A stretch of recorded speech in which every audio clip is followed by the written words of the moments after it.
बैतूल शहर के मधुकर साकर कारखाने के कर्मचारी जो पिछले कई सालों से परेशान हैं, कारखाना बंद होने की वजह से इन पर बहुत बड़ा बेरोजगारी का मौका आ चुका है और ये लोग परेशान हाल हैं, परिवार को पालने की भी लाले पड़ चुके हैं। इसी तरह कामगार संगठन के माजी अध्यक्ष गिरीश कोलंबे साहब ने भी पीछे जनता की बात न्यूज़ चैनल पर एक वीडियो बनाया था और सभी कामगारों से क्या आह्वान किया था, क्या गुजारिश की थी। आज इसी तरह यहाँ के एक कर्मचारी अमित शाह ने भी हमारे जनता की बात न्यूज़ चैनल पर कारखाने के बारे में क्या कहा, देखिए। मैं हूँ शाकिर मलिक, जनता की बात अब तक। मैं अमित शाह बिस्मिल्ला शाह फैजपूर मधुकर सहकारी साखर कारखान्याला मी सर्व्हिसला होतो आणि कारखाना बंद झाल्यामुळे बऱ्याचशा कामगारांची उपासमार झालेली आहे।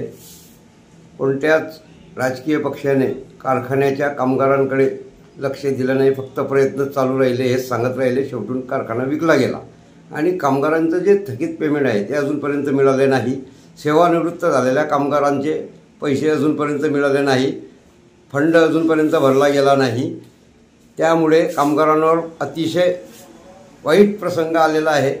कामगारांच्या मुलांचं शिक्षण अडथळा आला, लग्न कार्याच्या कामांना अडथळे आले।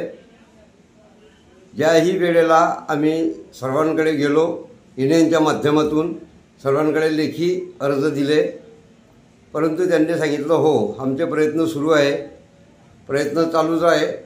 परंतु प्रयत्न चालू राहता कारखाना शेवटून विकला गेला, परंतु कारखाना काही सुरू झालेला नाही आणि कामगारांची जी रक्कम आहे ती अजूनपर्यंत मिळालेली नाही।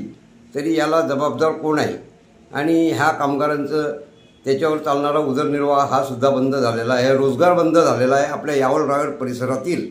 ही फार शोकांतिका आहे। याविषयी गांभीर्य घेणे फार महत्त्वाचे होते, परंतु ते फक्त वेळ काढूपणा झालेला आहे।